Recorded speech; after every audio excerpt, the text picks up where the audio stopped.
नमस्कार. होम मिनिस्टरमध्ये मी आदेश बांदेकर आपणा सगळ्यांचं मनापासून स्वागत करतो.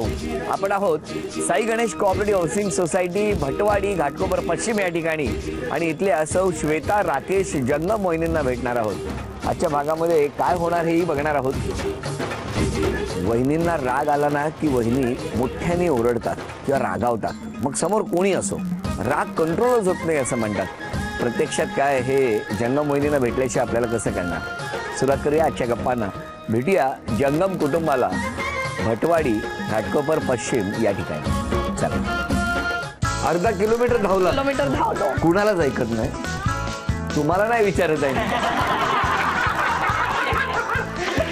ते स्वतःच सांगत आहे. पण शेजाऱ्यांचा प्रॉब्लेम असेल तर तुम्हाला ह्याच सुचतंय. गुलाम काकींचाच असणार.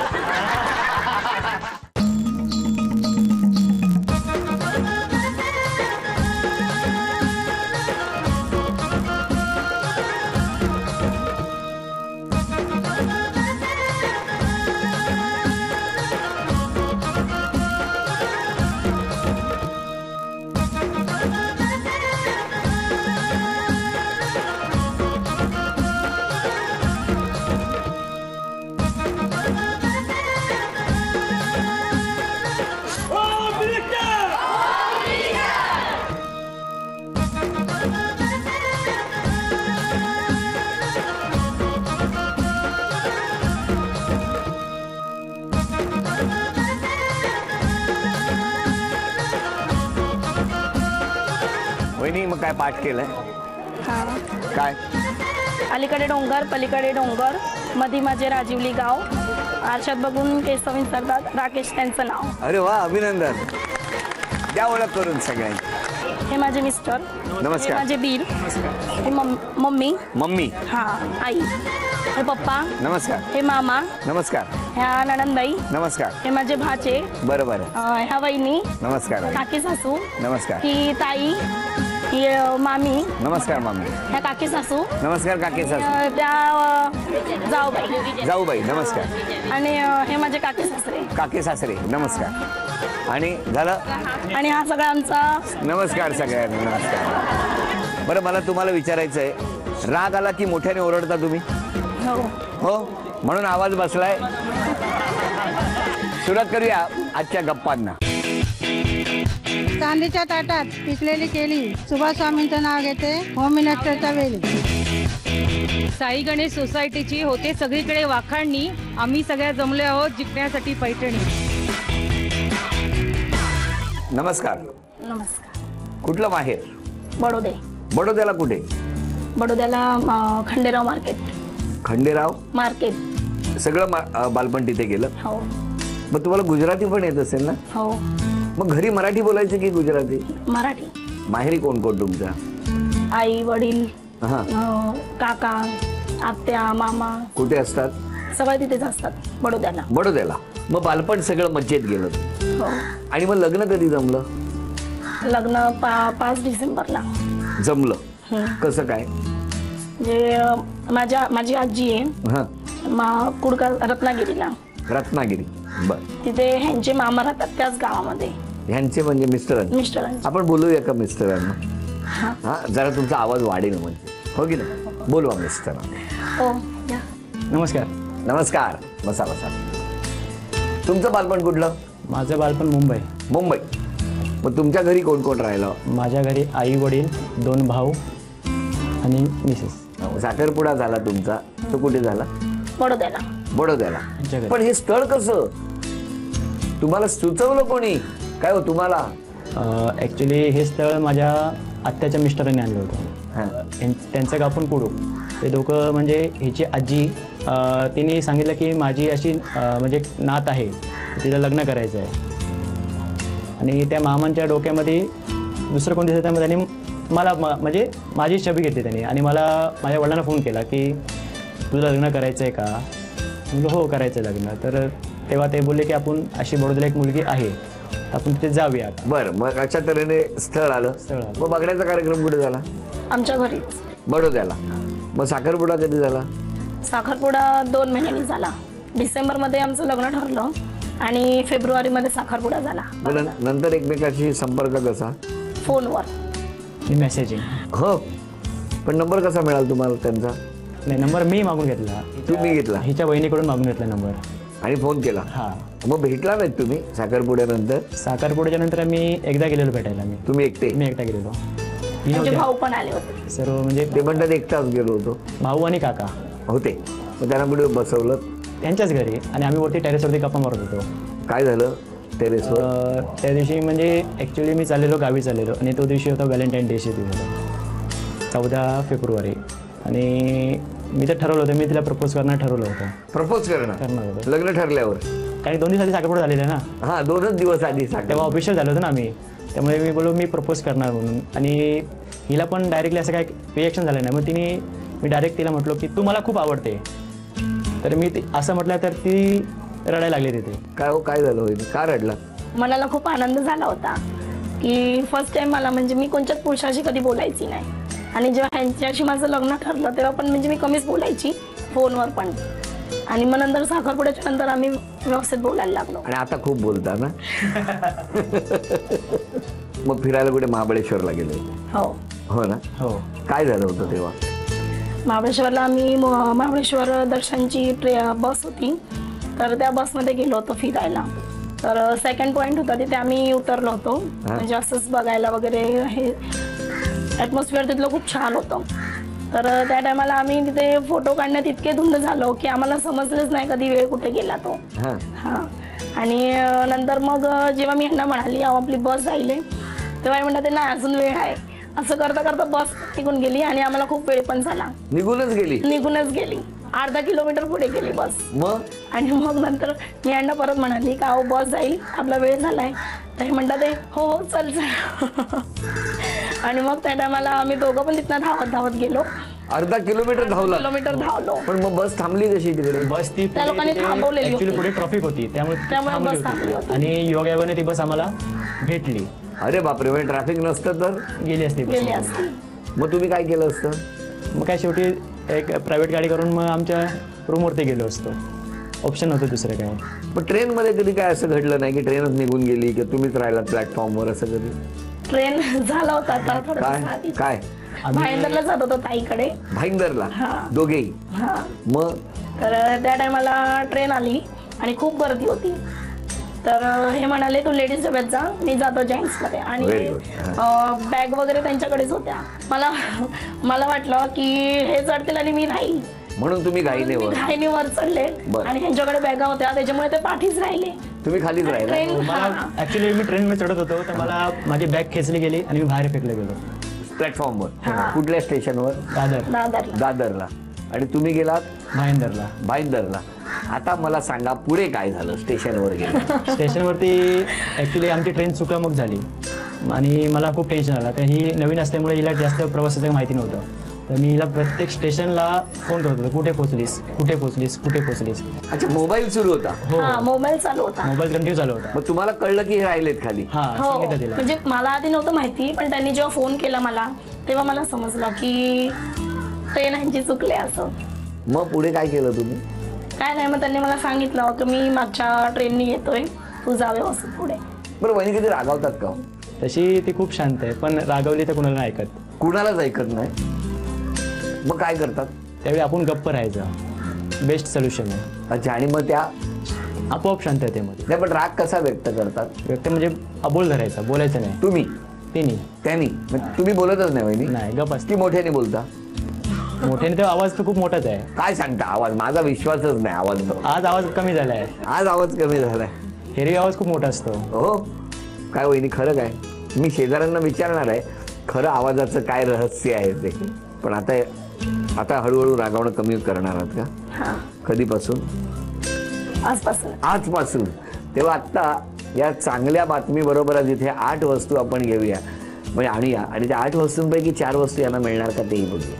8 वस्तूंपैकी 4 वस्तू तुम्हाला मिळणार जर 1 रुपया तुम्हाला मिळाला तर. हे आता मी अनेकदा बोललेलं आहे. बघूया काय होणार. दोघांनी मिळून ठरवा. वेळ सुरू झाली.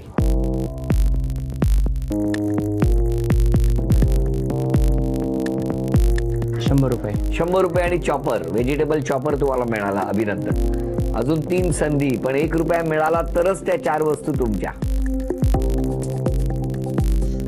MP3 प्लेयर्स आणि 20 रुपये. चला ते पण उचला. 2 वस्तू आणि 120 रुपये तुमच्याकडे आतापर्यंत जमा आहे. 2 संधी आहेत अजून. थर्मास 500 रुपये आणि 500 रुपये. आता एकच संधी शिल्लक आहे. 1 रुपया मिळाला तरच 4 वस्तू तुमच्या, नाहीतर 4ही वस्तू इथे ठेवायला लागतील. राईस कुकर बघूया 1 रुपया मिळवून देणार का? 1000 रुपये. 1000 रुपये.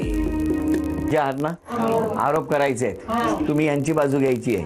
हे काही आरोप करतील ते कसे खोटे आहेत ते तुम्ही सिद्ध करायचे. पहिला आरोप कोण करणार? आपण कोण? वहिनी बोला. आम्ही आज सकाळी बडदेवरून आलोय, पण चहा सुद्धा विचारला नाही तिने मला. आरोप मान्य आहे? नाही नाही. नाही. काय म्हणणं आहे तुमचं? त्या आल्यापासून तिने आंघोळ करून चहा पिऊन नाश्ता करून झालेली आहे ती. तुमच्याकडे पुरावा आहे? हो. फोटो काढलेले आहेत? म्हणजे मम्मी आहे तिच्या बाजू. मम्मी आहेत तिचे? बरं. पुढचा आरोप लवकर. आमची जास्त बोलत नाही. जास्त बोलत नाही? आमच्याबरोबर बोलत आहे जास्त. तुमच्या बरोबर जास्त बोलत नाही का? काय हो, आरोप मान्य आहे? नाही, ती बोलायला लागली तर बोलते. लोक बोलते खूप बोलते म्हणून. अरे. ती जास्त अपोला धरते. नाही नाही खोटं आहे. खोटं आहे? बायकोची बाजू घेतोय तो. आणखी कोण बोलणार आहे? पुढे बोलते म्हणजे मी आई आहे तिची. हा बोला. ते गरम होते तेव्हा आज खूप मोठा होतो. असं काही तिच्या मनामध्ये नसतो. म्हणजे गरम होते म्हणजे बाहेर मोठा होता. मे महिन्यात जास्त असं चिडते. वाटेल दुसऱ्यांना असं वाटेल की फार म्हणजे रागाने बोलते असं, पण तिच्या मनात काही नसतं. हा. हाय आवाज मोठा आहे. इथे नाही आवाज मोठा आहे. हा, आवाज मोठा आहे. माझा त्याच्यावर विश्वास नाही. मी जो काय अनुभवला तो आवाज सगळ्यात लहान आहे. आहे हो की नाही वहिनी? पण तो आज नाही, आज निघत नाहीये. तुम्हाला फोन करून करून तिचा आवाज बसलाय. मला फोन करून? नाही नाही दुसऱ्याला सर्वांना. बरं आपण कोण यांच्या? आपण कोण यांच्या? नणंदबाई तुम्ही कुठे राहता? मी दीपक बाबा भांडे आहेत त्यांच्या इथे राहते. मला तुम्हाला विचारायचंय तुमचा काय आरोप आहे यांच्यावर? काही नाही. हा? काही नाही. काही नाही. काही नाही. शांत असते. शांत अबोली. अबोली तुमच्याशी बोलत नाही म्हणजे थोडं मोजकच बोलणार. 1 मिनिट जरा शेजाऱ्यांपैकी कोणी आहे का इकडे? शेजाऱ्यांचं काय म्हणणं आहे? यांचा आवाजच येत नाही असं म्हणतात. खूप बोलतो. नाही नाही तुमच्याशी बोलतात का घरात मोठ्या मोठ्याने बोलतात? घरात पण बोलतात, आमच्याशी पण बोलतात. मग खूप बोलतात. मग हे बाकी त्यांचे नातेवाईक आरोप करतायत की गप्प असतात म्हणून? नातेवाईक कधीतरी येतात, आम्ही रोज बघतो ना. असं रागाने नाही बोलत, चांगलं बोलतात. आणि चांगलं खूप बोलतात. छान स्वभाव आहे. स्वभाव चांगला आहे. हो खूप छान आहे. माझ्यामध्ये नातेवाईक येऊ नये म्हणून तुम्ही अबोला धरता का? काय हो? हा? नाही नाही ना? कोण आलं तरी छान. बरं आता यांच्या स्वभावात चांगलं काय आहे ते सांगा. आता 2 वर्ष झालं लग्न झालं, पण त्याच्या आधी ती माहेरी होती बरोबर, आणि माझ्या बरोबरच आहे. पण तेव्हा कधी ती माझ्याशी भांडली नाही की काय नाही, नंदेसारखी का राहिलीच नाही कधी. हो का? म्हणून निघून आले ते इकडे. मुलगी आहे, लग्न करून तर जाणारच ना हो असं. बरं. तुमचं काय म्हणणं आहे हो? या सगळ्या इतक्या भडाभडा आरोप करतायत, कौतुक करतायत, तुमचं काय म्हणणं आहे? कारण त्यांचे आरोप असतील ते मान्य करावं लागते आम्हाला, आणि त्यातून सुधारणा करण्याचा आम्ही प्रयत्न करू. तुम्हाला नाही विचारत आहे ते स्वतःच सांगत आहेत.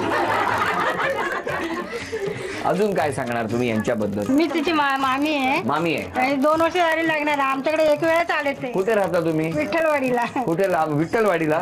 एवढं लांब आहे ते? काय 2 वर्षात एकदाच का गेलात? कामं असतात आणि इतरही कामं असल्यामुळे वेळ नाही भेटला जाण्यासाठी. हा म्हणून या गेल्या नाही. नाही. काय छान बाजू घेत आहेत ना. अजून आपण कोण? धीर. तुम्ही कुठे राहता? तिथे राहता. तुम्हाला ह्याच सुचतंय काय हो? जेवण छान बनवतात म्हणतात, तुमचं काय म्हणणं आहे? हो जेवणामध्ये सुगरण आहे ती. हो म्हणजे कुठला मसाला वापरता? गुजरातचा वापरता का मुंबईचा? अजून कोणाला काय सांगायचं? तिचे वडील आहे, बोला. ती पहिल्यापासूनच अशी फार मनाची चांगली आहे. मनाची चांगली आहे. त्यांना कोणाच्या लगेच समजून सनी घेते. अच्छा.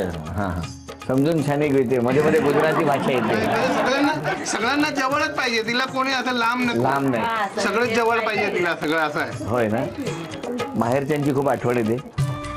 हा खूप बाबा कौतुक करतायत हो ना, मिस करता माहेर. आता वहिनी, या सगळ्या आरोपांवर कौतुकावर तुमचं काय म्हणणं आहे? सगळ्यांनी जे आरोप केले ते सगळे मी आजपासून सुधारण्याचा प्रयत्न करील आणि जे काय असेल ते. आई बाबांबद्दल काय सांगा? दोघांचा पण स्वभाव खूप छान आहे. आणि सासू सासरे गावी आहेत. कुठे? राजवाडीला. राजवाडीला. मग त्यांना आज ते नाही आहेत इथे, काय वाटतंय तुम्हाला? खूप मिस करतोय आम्ही त्यांना. ऍक्च्युली त्यांना मी आज म्हणजे खूप मिस करतोय, miss करतोय सकाळपासून खूप आम्ही मिस करतोय. तिथे असायला पाहिजे होते पण गावी पण पूजा असल्यामुळे ते येऊ नाही शकले. त्यांना खूप मिस करतोय आम्ही. हो. मग आता काय, उद्यापासून एक बदल करायचा असेल तर कुठला करणार? हळू बोलून.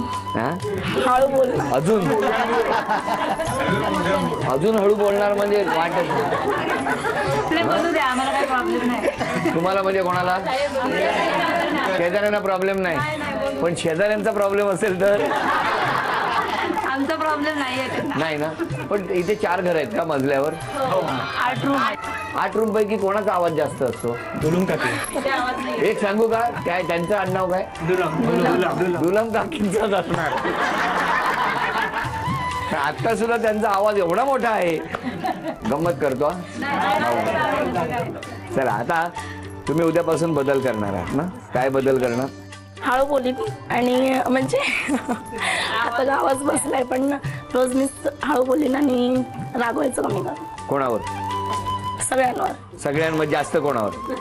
असं तर कोणावरच नाही रागवत, पण कधी कधी कामाच्या टेन्शनमुळे. बरं बरं बरं. या नव्या बदलासाठी झी मराठीकडून हा तन्मणी तुम्हाला अभिनंदन.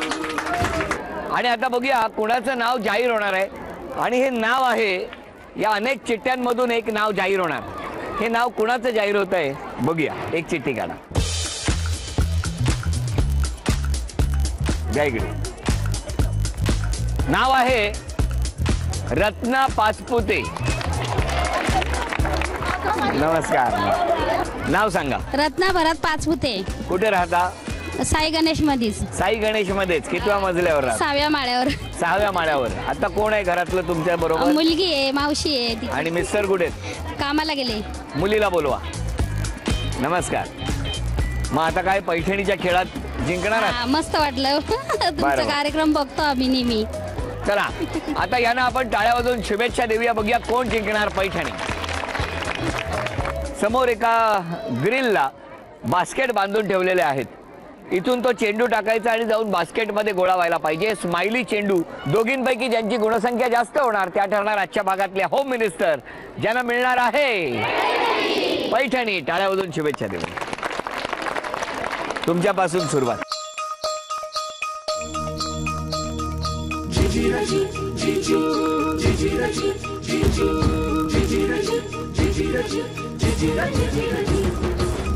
एक.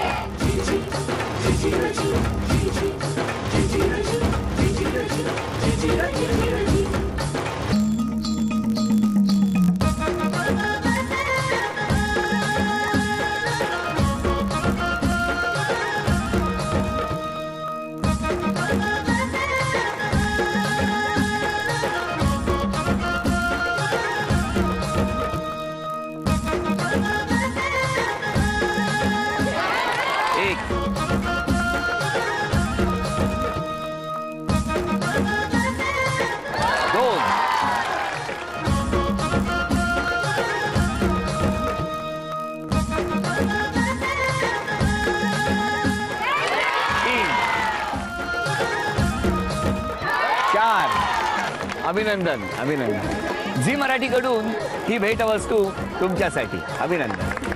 ही भेटवस्तू तुमच्यासाठी. उपविजेत्या ठरल्या पाचपुते वहिनी, त्यांना झी मराठीकडून हे चांदीचं नाणं. अभिनंदन. आणि आजच्या भागात होम मिनिस्टर ठरल्या जंगम वहिनी, त्यांना तथास्तू पुणे यांच्याकडून ही पैठणी.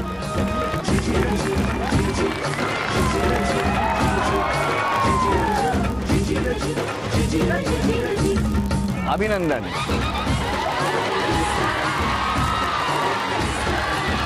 साई गणेश सोसायटी भटवाडी घाटकोपर पश्चिम या छान मैदानामध्ये रंगलेला होम मिनिस्टरचा आजचा भाग इथे संपतो आहे.